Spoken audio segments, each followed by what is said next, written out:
반갑습니다. 6.25 71년 하루 전 6월 24일 우리 전체 연석회의를 시작하겠습니다. 오늘은 박근혜 대통령께서 불법 인신감금 옥중투쟁 1547일째 되는 날입니다. 6.25가 71년이 됐습니다. 우리는 6.25에 대해서 명확한 정리를 좀 할 필요가 있습니다. 정권이 바뀌면서 6.25가 어떤 전쟁이었는가, 또 정교조가 역사를 왜곡하는 교육을 하면서 우리 젊은 세대들에게 6.25가 얼마나 참혹한 전쟁이었는가를 인식을 못하고 있습니다. 6.25는 첫 번째 김일성 괴뢰 정권에 의한 한반도의 적화 통일을 위한 침략 전쟁입니다. 6.25는 분명한 김일성 공산 괴뢰 정권에 의한 침략 전쟁이다. 두 번째는 대한민국은 자유민주주의 체제를 수호하기 위한 자유수호 전쟁이었습니다. 대한민국 국민과 대한민국 군인들과 또 유엔 참전군들이 자유를 수호하기 위한 자유수호 전쟁이었다. 세 번째는 이 한국군과 16개국, 미국을 비롯한 16개국의 유엔군에 의한 승리의 전쟁이었습니다. 성전이었습니다. 우리는 명확하게 6.25는 김일성 괴뢰 정권에 의해서 중국과 소련이 사주를 한 한반도 적화 통일의 침략 전쟁이고 자유수호 전쟁이었고 승리의 전쟁이었다. 이 부분을 우리 공화당은 명확하게 알려야 되겠습니다. 6.25 전쟁 71년을 맞아서 6.25에 대한 얘기를 거의 하지 않습니다. 왜? 지금 정권 자체가 친북을 뛰어넘어서 종북 형태를 보이고 대한민국 한반도의 자유통일의 절호의 기회를 막아버린 모택동에 의한 중국군 개입, 이러한 부분들이 천추의 대한민국의 한으로 남지 않습니다. 그런데도 중국에 굴종하고 사회주의 경향을 보이고 한반도가 사회주의 국가 종주국인 중국을 사대하고 있는 이 문재인 좌파 독재 정권을 보면은 분노를 뛰어넘어서 이 반동 세력들, 자유민주주의 체제의 반동 세력들이 정말 역사를 이렇게 반동적으로 가는구나, 이렇게 저는 보고 있습니다. 6.25 노래에 나옵니다. 이제야 어찌 우리 이 날을 조국의 원수들이 짓밟아 오던 날을. 지금도 6.25 71년이 지난 지금도 6.25 전쟁은 진행형입니다.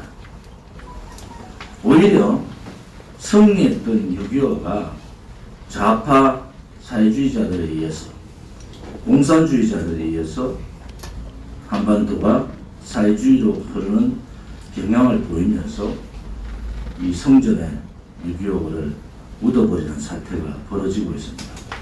그럴 때일수록 우리 공화당과 자유파 국민들은 분명하게 6.25는 우리 자유 대한민국의 승리였다는 것을 분명하게 할 필요가 있습니다.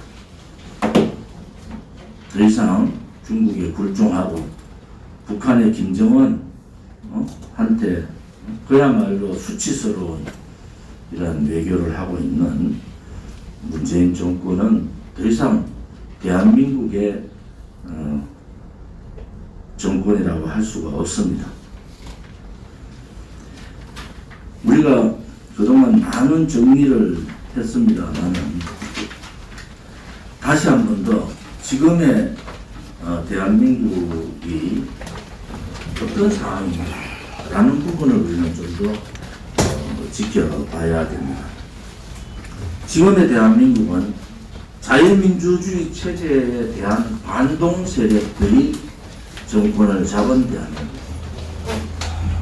거짓과 위선과 오만으로 가득 찬 이 불의의 세력이 지배하는 암흑의 시대다. 우리 공화당은 그렇게 정의를 했습니다. 자유민주주의 체제의 반동 세력이 문재인 좌파 독재 정권이고, 문재인 좌파 독재 정권의 4년은 역사는 암흑의 시대라고 기록할 겁니다.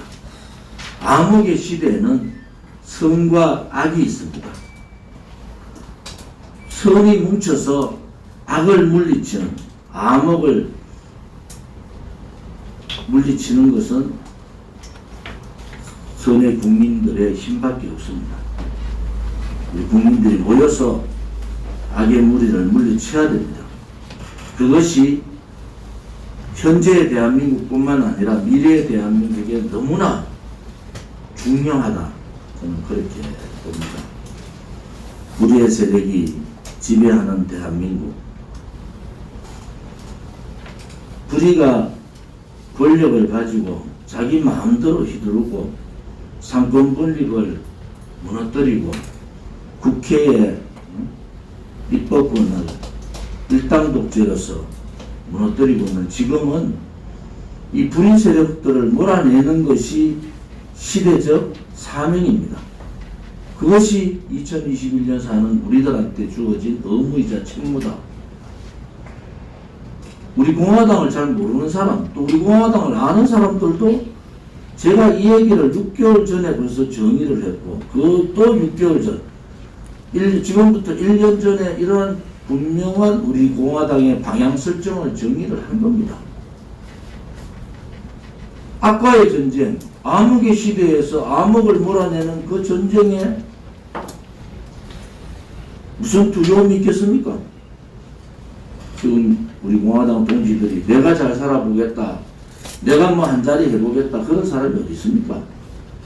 나라가 망해가는 것이 눈에 보이고 다른 국민들보다 우리가 한 발 앞서서 그것을 본 거지 않습니까? 대한민국의 지식인들은 지식인이 아닙니다. 대한민국 현재 있는 정치인들, 특히 자유우파라고 주장하는 야당 정치인들, 정치인도 아닙니다.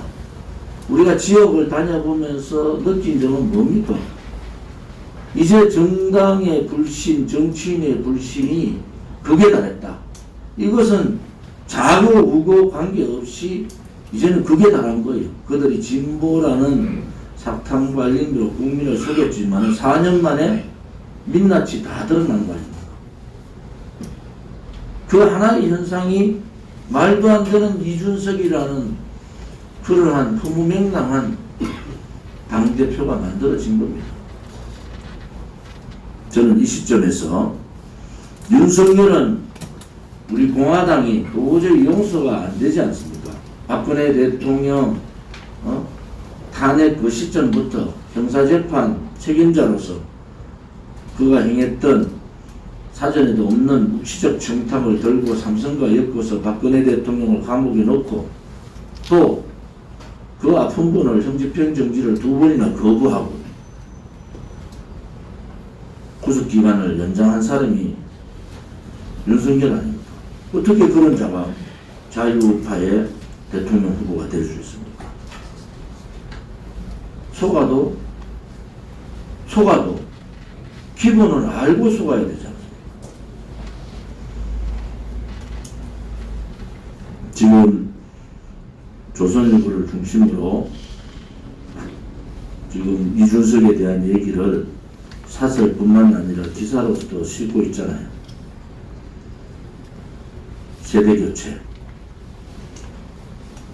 세대교체의 문제는 지금 문재인 정권하고 싸워야 되는 소위 권력교체를 희석화시키기 위한 김무성의 수작입니다. 윤석열이 저희들이 용서할 수 없잖아요. 그래도 윤석열을 저런 식으로 업무로 죽이는 것은 제2의 업무 아닙니까?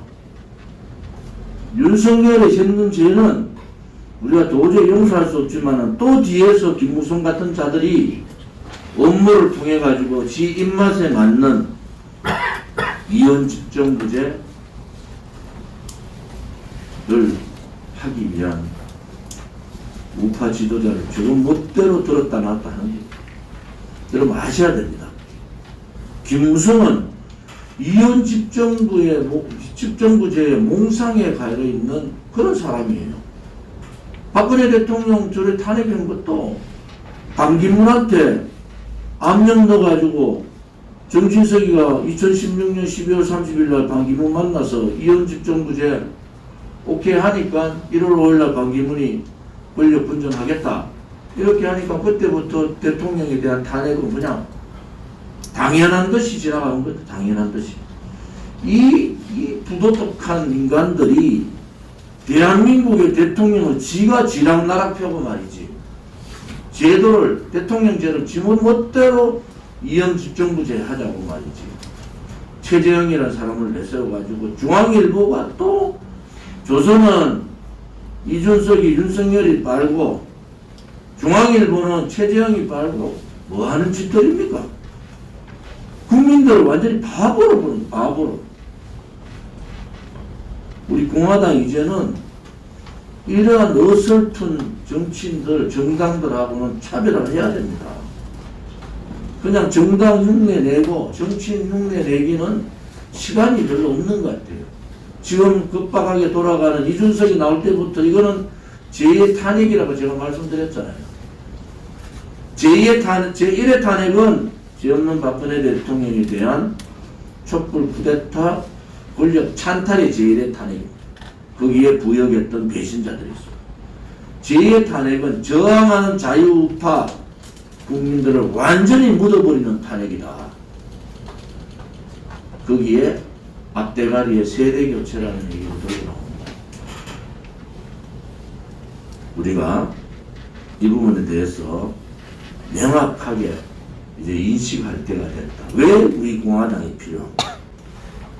왜 우리 공화당이 지금까지 투쟁을 했는가? 그것은 우리한테 주어진 역사의 책무, 시대의 책무, 국민이 마지막까지 버티고 있는 우리 공화당에 대한 관심에 대한 배신입니다. 그 또한 우리가 국민을 배신하는 거다. 그런 생각을 가집니다.